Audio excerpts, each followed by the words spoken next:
Topic 2. Milestones of Hong Kong Water Supply. Key Stage 2.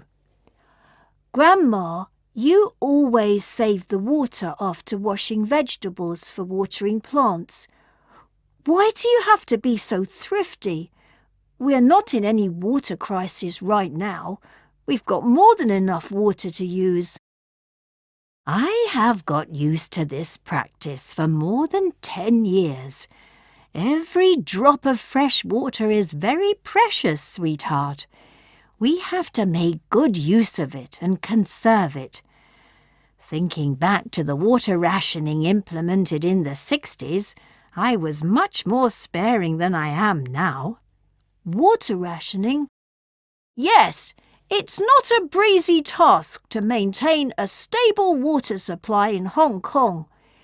In the early 1980s, the problem of water shortage was serious because of geographical constraints, unreliable precipitation, and the rising demands of water associated with rapid population growth.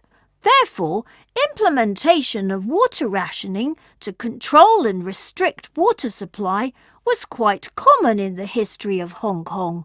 There are always different challenges to be faced along the way. What kinds of challenges, and are there any ways to overcome them? To answer that, we'd have to trace back to the first time that the government allocated funds for digging wells.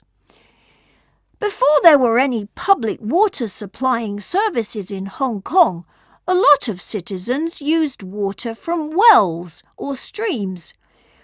When the population grew and grew, it became impossible for these water sources to satisfy the demands for fresh water in Hong Kong.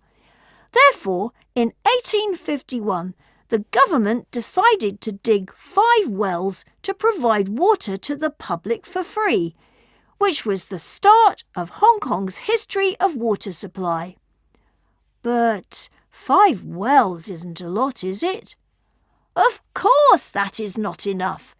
In addition, between 1841 and 1861, the population grew over tenfold. To cope with the rapid population growth, the government needed to exploit new water resources. Therefore, in 1859, the government decided to build a reservoir in the Pok Fu Lam Valley to collect rainwater. After 3 years of construction, the first impounding reservoir in Hong Kong, the Pok Fu Lam Reservoir, was born, and it started to supply fresh water in 1863. Because the original reservoir had a small capacity, it faced the need of expansion shortly after being in operation.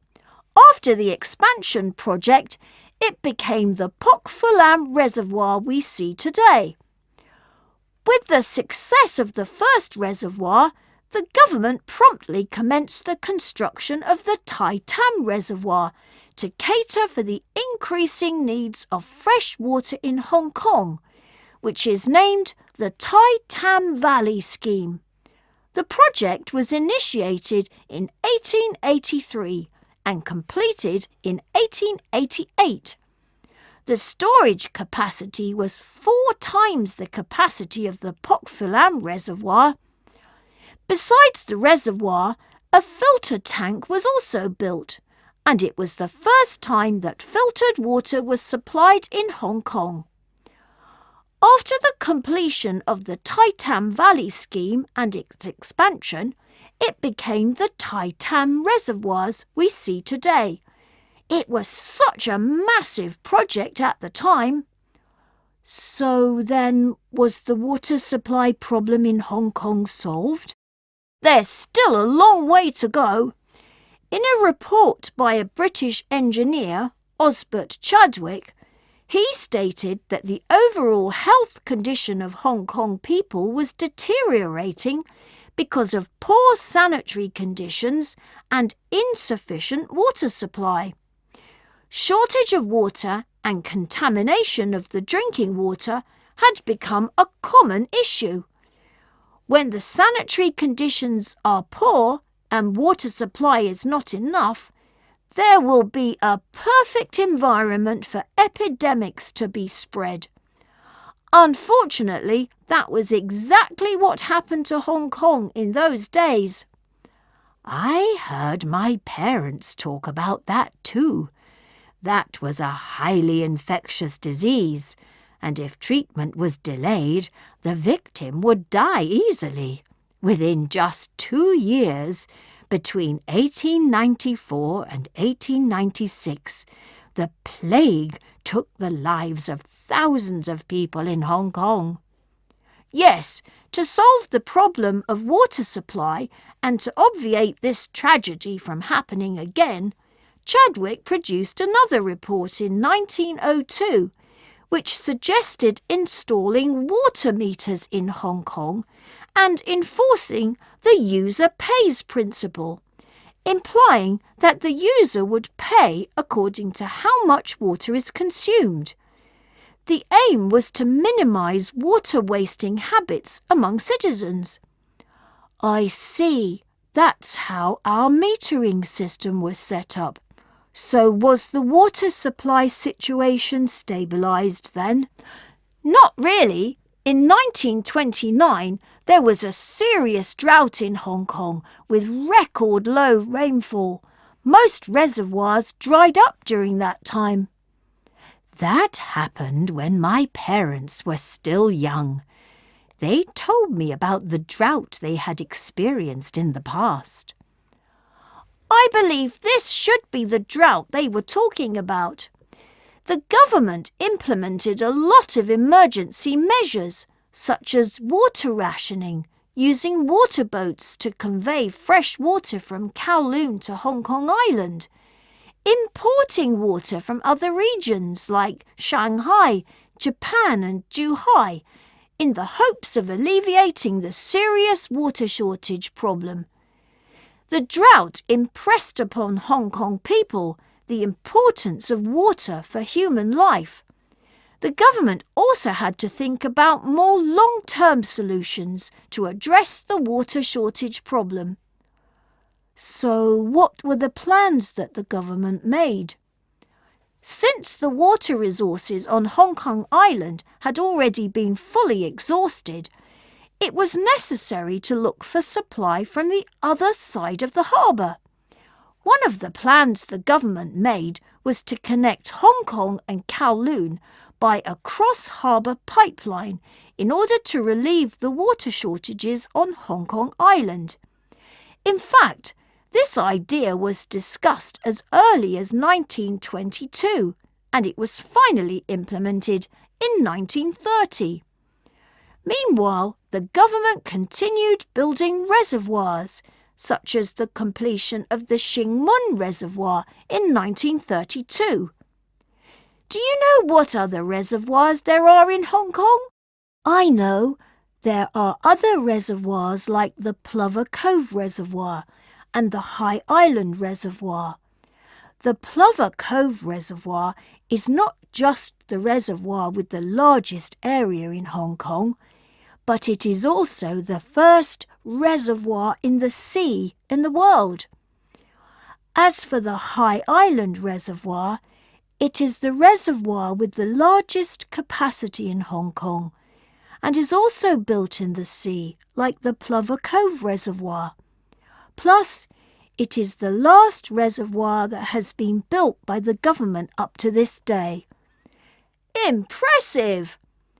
Apart from the reservoirs in Pok Fu Lam, Tai Tam and Shingmun that I just mentioned, and the 2 examples you gave, there are also reservoirs built in Kam Shan, Tai Lam, Lantau Island, etc., such as the Shek Lei Poi Reservoir, Tai Lam Chung Reservoir and Shek Pik Reservoir.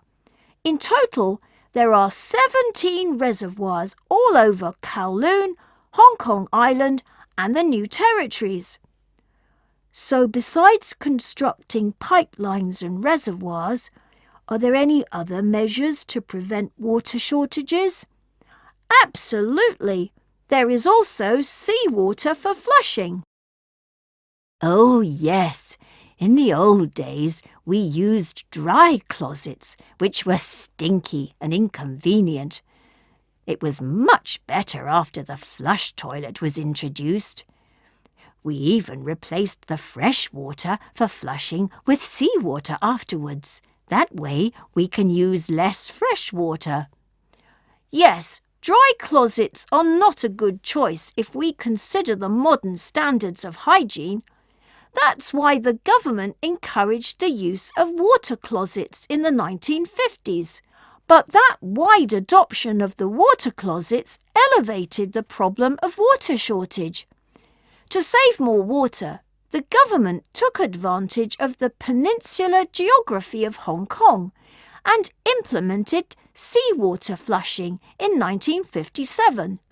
The scheme started in densely populated resettlement areas such as Shek Kip Mei and Lee Cheng Uk, where the government installed seawater flushing systems. It was quite an innovative solution at the time. Also, to avoid the sole reliance on the erratic rainfall for water supply, the Hong Kong government began importing water from mainland China. Imported water from China? That must be Dongjiang water. You're right. In November 1960, the government reached an agreement with the governments of Guangdong Province on importing about 22.7 million cubic metres of water to Hong Kong annually. 22.7 million cubic metres? How much is that? That's about the amount of water more than 9,000 standard swimming pools can hold. Wow, that's a lot. If we have such a huge supply of fresh water from Dongjiang, why was there water rationing in the 60s? To fully supply that amount of water to Hong Kong, Dongjiang water has to be conveyed to Shenzhen Reservoir, then supplied to Hong Kong. After several rounds of negotiation, consensus was finally made in 1963 on the Dongjiang-Shenzhen water supply scheme. Since the construction took a long time to complete, Hong Kong was hit by another severe drought before the water supply infrastructure was established. How was the drought this time? From May 1962 to April 1963, the recorded rainfall was substantially less than the average annual rainfall, and the storage levels of Hong Kong's reservoirs dropped to barely over half of their total storage capacity. Therefore, the government was forced to exercise water rationing from the 2nd of May 1963. Grandma, you must remember clearly how it was during that disaster. Of course I do. At first it was 3 hours of water supply every day. Then it changed to 4 hours on alternate days. Then the water supply was even lowered to 4 hours every 4 days afterwards. Meanwhile, cholera broke out and a lot of people got sick. Oh dear! That is such an unimaginable situation nowadays. Everyone would remember the daily schedule of water supply and line up behind the standpipe for water a few hours earlier. And you can see hundreds of all sorts of containers, like buckets, metal cans, boiling pots, even vases and spittoons. Everyone in the family helped, both the old and young, in order to get more water back home. Every drop counted, so everyone tried to make good use of every bit of the water collected. Grandma, how did you save water in those days? You always sleep till late in the morning, just like an emperor. In those days, all of my siblings and I had to wake up much earlier. That's because there was only one basin of water used for brushing teeth and washing faces, and we had to take turns doing that. No one wants to use second-hand or third-hand water to wash their face. We also had careful steps to use a basin of water.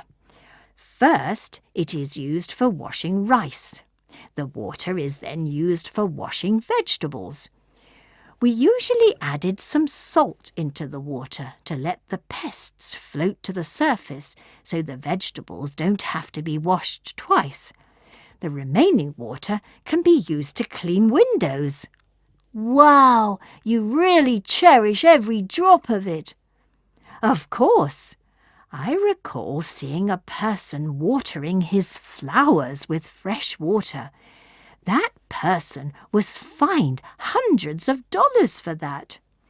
Yes, in addition to water rationing, the government also enacted laws to fine people for wasting precious drinking water. Serious cases may also lead to imprisonment. After this drought, the government had also been actively researching in desalination, hoping to develop new water resources. Desalination? Desalination means converting non-potable, highly salted seawater into fresh water. In 1975, the lock-on pie desalter came into operation, and it was the largest desalination plant in the world at that time. Sounds awesome. There's an abundant amount of seawater in the world. I guess Hong Kong would not have to face water shortages anymore. Even though seawater is abundant, the cost for desalination was high, and it was not sustainable because the technology of desalination at the time drew energy from burning diesel to distill the seawater. Therefore, it was only used intermittently to augment supply under the water shortage, and the usage of the plant was low. The situation worsened towards the early 1980s due to the oil crisis, and the government finally closed down the desalter in 1982. What a pity! It's just used for a short time only. Even though the lock-on pie desalter only lived a short life, but it timely alleviated the impacts of the serious drought in 1977. It is not entirely without contribution. That's better. What other water resources did the government try to develop besides desalination? I think reclaimed water should be one, right? Reclaimed water? What is that? You're absolutely right, Grandma. Reclaimed water is highly treated wastewater, which is clear in appearance, odourless, and is safe for non-potable uses. Reclaimed water can be widely used, including for street cleansing, car washing, and landscape irrigation. Reclaimed water can effectively reduce pollution to the environment and the burden on the ecosystem, also relieve the demand on fresh water resource, and it is a big step towards sustainable development and environmental protection. At the moment, the government continues their work to supply reclaimed water converted from tertiary treated sewage effluent at the Shet Wu Hoi sewage treatment works to the northeastern part of the new territories for non-potable uses, starting with Shengshui and Fanling from 2022 onwards. The supply of reclaimed water is estimated to save Hong Kong about 21 million cubic metres of fresh water each year, which is equivalent to 8,400 standard swimming pools of water. I didn't know reclaimed water is so beneficial and can be used in so many ways. The truth is, facing multiple challenges such as climate change, rapid population and economic growth, and water resource competition in the Pearl River Delta region, WSD is committed to the implementation of the Total Water Management Strategy to ensure water security. Reclaimed water is just one of the many water resources the WSD is developing. Total water management. I've heard of it before, but what exactly is it? In 2008, the government promulgated the Total Water Management Strategy, which aims to achieve a balanced supply and demand of water to ensure water security and support sustainable development in Hong Kong. This strategy can better prepare Hong Kong for uncertainties such as acute weather changes and low rainfall. The emphasis of the strategy is to promote water conservation and exploit new water resources. How is that done? First, it is water demand management. That includes enhancing public education on water conservation, advocating the use of water-saving devices, maintaining and replacing aged water mains, establishing the Water Intelligent Network to reduce water mains leakages with new technology, and expanding the use of seawater for toilet flushing. WSD seeks to contain the growing water demand and to reduce water consumption. Seawater for flushing should be the system in the 50s we were talking about. It sure is. When that plan slowly became successful, the government gradually extended the use of seawater for flushing to different areas in Hong Kong. Up to this day, Hong Kong is one of the few places in the world that is widely using seawater for flushing. Is it used in the entire Hong Kong? Following the establishment of seawater supply system in Northwest New Territories in 2015, such as in Tuen Mun West, Yuen Long and Tin Shui Wai, the seawater supply coverage has been expanded to 85% of the Hong Kong population. At present, the only places that aren't using seawater for flushing include the Peak, Sai Kung, the outlying islands and the North District, which are all distant from the coast or located in high altitudes. The cost of installation of a seawater supply system is high and uneconomical. Even though these areas are still using fresh water for toilet flushing, the government is progressively introducing reclaimed water for flushing in Northeast New Territories. If the reclaimed water supply system is fully established, it can jointly benefit 90% of the Hong Kong population with the seawater supply system to replace fresh water for toilet flushing. Then more fresh water can be saved. That's great. You said first is water demand management. Then what's second? Second, it is water supply management. Apart from protecting water resources, WSD is actively exploiting new water resources other than local yield, Dongjiang water and seawater for flushing. There is reclaimed water and desalination, which I've just told you, but there is also grey water recycling and rainwater harvesting. Wait a minute, I thought you said we stopped desalinating seawater because of the high cost. Why does the government still research on it then? Now that technology is more advanced, we found a cheaper and more sustainable way to desalinate seawater, which is reverse osmosis. That sounds complicated. What is reverse osmosis? Simply speaking, reverse osmosis is to apply excessive pressure to force water from the seawater with lower water potential to the freshwater side, which is of higher water potential. The semi-permeable membrane between them only allows fresh water to pass through. Salt and other impurities will be left behind. By using a semi-permeable membrane to filter away the salt in seawater, the cost is much lower than the distillation process used in the past. Most desalination plants in the world tend to adopt this method instead. The government is now planning to build a new desalination plant in Cheongkwon-o. I understand now. What is grey water then? Grey water is the wastewater collected from showers, water basins, sinks and washing machines, etc. Grey water and harvested rainwater can be used for non-potable purposes after being treated, such as irrigation and toilet flushing.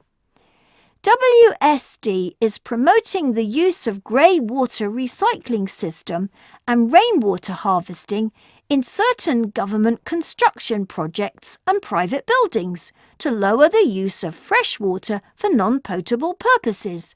Furthermore, WSD is planning to construct a centralised grey water recycling system at the Anderson Road Quarry development site to treat grey water collected from inhabitants for flushing use. Wow! WSD is really putting in tremendous effort in promoting water conservation and exploiting new water resources.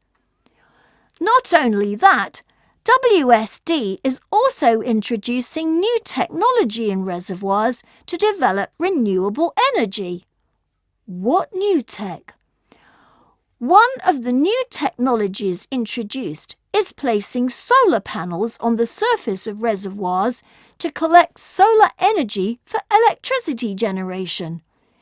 It also has other benefits, like reducing evaporation rates of water, restricting the growth of algae, saving invaluable land resources, and maximising the efficiency of electricity generation of solar panels. After hearing so much about the history of the water supply in Hong Kong and the development of water technology, I really feel that clean water is precious and is the fountain of life. It's because of a lot of people's hard work that we can get clean, fresh water to use nowadays. Yes, so even though we get plentiful water resources to use now, we should not waste any more water. Water-saving habits must be cultivated from a young age, sweetheart. In those days, water rationing was common. And now we get water 24 hours a day. It's just like a gift from heaven. How can we not cherish a heavenly gift? Yes, I will. I will learn to be like you, Grandma, and to treasure every drop of fresh water I have. That's my boy.